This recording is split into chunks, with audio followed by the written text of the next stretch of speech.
अस्सलाम वालेकुम दोस्तों, मैं हूं डॉक्टर निसार अमन। दुनिया में बहुत सी थेरापीज़ हैं, तरीके इलाज हैं।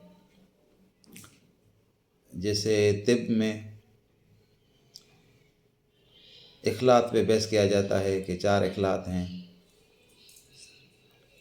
सोदा, सफ़रा, बलगम और खून। तिब में 4 मिजाज होते हैं: सर्द तर, सर्द खुश्क, गरम तर, गरम खुश्क।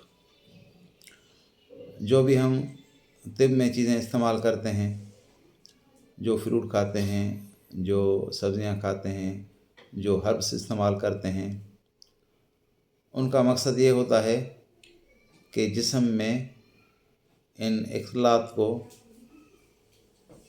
बैलेंस रखा जाए। यानी अगर जिस्म में हद से ज़्यादा सर्दी है तो भी जिस्म के लिए नुकसान है, अगर हद से ज़्यादा गर्मी है तो वो भी नुकसान है, हद से ज़्यादा अगर तरी है तो वो भी नुकसान है, अगर हद से ज़्यादा खुश्की है, डिहाइड्रेशन है तो वो भी नुकसान है। तो तिब में जो चीज़ें हम इस्तेमाल करते हैं, जो प्लांट सोर्सेज हैं, वेजिटेबल्स हैं, फ्रूट्स हैं, हर्ब्स हैं, उनका मकसद ये होता है कि जिस्म की होम्योस्टेसिस को रेगुलेट करना। जिस्म में एक सिस्टम होता है जो अज़ खुद जिस्म को रेगुलेट करता है। अगर जिस्म में पानी ज़्यादा हो जाए तो पसीने आने लगते हैं या पेशाब ज़्यादा आता है, ताकि जिस्म में पानी मुकर्रर मकदार में हो, हद से ज़्यादा न बढ़े। अगर जिस्म में खुश्की होती है तो पेशाब कम हो जाता है, पसीना कम हो जाता है, ताकि पानी जिस्म में ज़्यादा कम न हो। मगर बाज़ वजूहात ऐसी होती हैं कि जब पानी हद से ज़्यादा बढ़ सकता है या पानी हद से ज़्यादा कम हो सकता है, जैसे डायरिया हो गया, उल्टियाँ हो गई, जिसमें पानी की कमी आ सकती है, तो ज़ाहिर है पानी और नमकियात की कमी को पूरा करने के लिए इलेक्ट्रोलाइट्स चाहिए, पानी चाहिए। तो वो हम उसको ओरली या इंजेक्टेबल फार्म में देते हैं ताकि उसका पानी मुनासिब मकदार में रहे।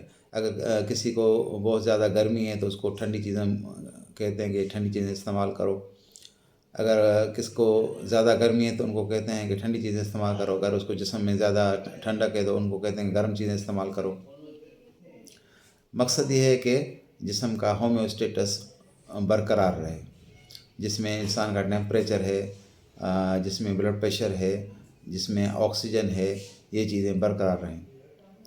ये जो सारी चीज़ें होती हैं, इनका जो है असर होता है माइटोकॉन्ड्रियाज पे। माइटोकॉन्ड्रियाज को हम पावर हाउस भी कहते हैं, एनर्जी की फैक्ट्री भी कहते हैं। इसमें एटीपी बनती है जो एनर्जी की इकाई है। तो ये जो हर्बल में या आयुर्वेदिक में या यूनानी मेडिसिन्स में ये सब कुछ जो चीज़ें होती हैं वो होम्योस्टेटस को बरकरार रखने के लिए और माइटोकॉन्ड्रिया की सेहत को बरकरार रखने के लिए होती हैं। अगर हद से ज़्यादा जिस्म में ठंडक होगी तो माइटोकॉन्ड्रियाज एनर्जी सही पैदा नहीं करेंगे। अगर हद से ज़्यादा जिस्म में गर्मी होगी तो माइटोकॉन्ड्रियाज डैमेज होते जाएंगे। तो दोनों का नतीजा यही निकलेगा कि जिस्म से एनर्जी कम होती जाएगी। जो चाइनीज़ मेडिसिन है, जिसको हम कहते हैं ट्रेडिशनल चाइनीज़ मेडिसिन, तो उनका पूरा फोकस ही एनर्जी पे है। उसको वो अपनी ज़बान में कहते हैं ची एनर्जी। ची मीन्स एनर्जी। वो कहते हैं ये जो एनर्जी है, सारी जो जानदारों की, सेल्स की, इंसान की, जिस्म्स की, टिश्यूज़ की जो भी कारकर्दगी है वो एनर्जी से होती है।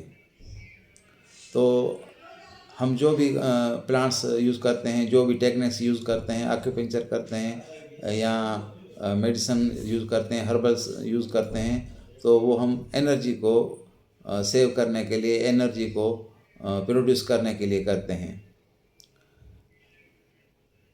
میں جو عام ٹرم یوز کرتا ہوں مائٹوتھراپی، اس کا مقصد بھی یہی ہے کہ آپ کے جو مائٹوکونڈریاز ہیں وہ کس طرح صحیح کام کر سکیں، ان کی صحت کیسے صحیح رہ سکے۔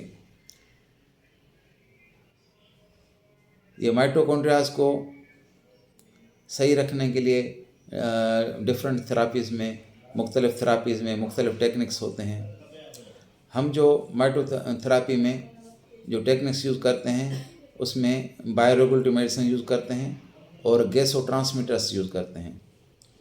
بایو ریگولیٹری میڈیسنس تو تقریباً ہر تھراپی میں آتی ہے، ایلوپیتھک میں بھی آتی ہے، ہومیوپیتھک میں بھی آتی ہے، طب میں، آیورویدک میں، ہر تھراپی میں یوز ہوتی ہے۔ اس کے ساتھ جو گیسو ٹرانسمیٹرس جو یوز ہو رہے ہیں وہ تو کافی سالوں سے یوز ہو رہے تھے، مگر اس کے بارے میں جدید ریسرچ اویلیبل نہیں تھی۔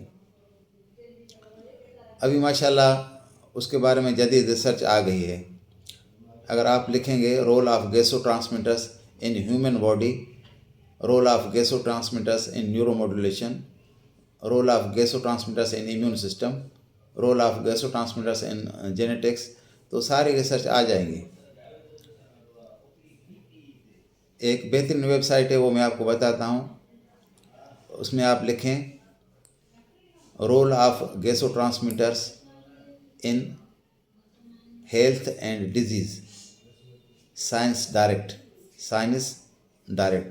آپ یہ لکھیں تو PDF فارم میں آپ کو مکمل وہ ریسرچ ملے گی اور اس کے ریفرنسز بھی ملیں گے۔ آپ ڈیٹیل سے پڑھیں تو آپ کو فائدہ ہوگا۔ اس طرح تو میں آپ کو بتاتا ہوں کہ تو لوگ سمجھتے ہیں کہ پتہ نہیں کون سی باتیں کر رہا ہے، پتہ نہیں سائنسی باتیں کر رہا ہے، پتہ نہیں اپنی باتیں کر رہا ہے۔ تو اس سے اچھا ہے کہ آپ تھوڑا سا اس کو پڑھ لیں، تھوڑا سا اس کی نالج حاصل کریں۔ یہ گیسو ٹرانسمیٹرس یہ نارمل فزیولوجی ہوتی ہے جسم میں، جیسے انسولین جسم میں نارمل پیدا ہوتی ہے، اگر انسولین کم پیدا ہوگی تو ڈائبٹیز ہوگی، مسئلے ہوں گے۔ اس طرح گیسو ٹرانسمیٹرس بھی باڈی میں نارملی پیدا ہوتے رہتے ہیں اور اپنا فنکشن کرتے رہتے ہیں۔ اگر ان کی پروڈکشن میں کمی ہوتی ہے تو پھر یہ مسئلے بڑھتے ہیں۔ تو ہم کیا کرتے ہیں کہ یہ گیسو ٹرانسمیٹرس ان کو انجیکٹ کرتے ہیں یا اورل فارم میں دیتے ہیں تاکہ ان کے گیسو ٹرانسمیٹر لیول صحیح رہ سکے، تو اس کی جو سگنلنگ سسٹم ہے وہ صحیح رہ سکے، اس کا انرجی سسٹم صحیح رہ سکے، اس کا امیون سسٹم بہتر رہ سکے۔ ایسے سمجھو کہ یہ جو گیسو ٹرانسمیٹرس ہیں جسم کے ہر مرض میں کام کر سکتے ہیں، چاہے وہ کڈنی کا ہو، چاہے وہ لیور کا ہو، چاہے وہ کینسر کا ہو، کیونکہ یہ جو ہے سیلز کے ہومیوسٹیٹس کو برقرار رکھتے ہیں۔ کوئی بھی بیماری ہو تو یہ گیسو ٹرانسمیٹرس اس کو فائدہ دے سکتے ہیں، بشرطیکہ اس کو صحیح طریقے سے استعمال کیا جائے، کیونکہ اگر آکسیڈیٹو اسٹریس ہے، آکسیجن کی زیادتی ہے تو اس کے لیے الگ گیسو ٹرانسمیٹر ہوتے ہیں، اگر آکسیجن کی کمی ہے تو اس کے لیے الگ گیسو ٹرانسمیٹر ہوتے ہیں۔ Thank you very much.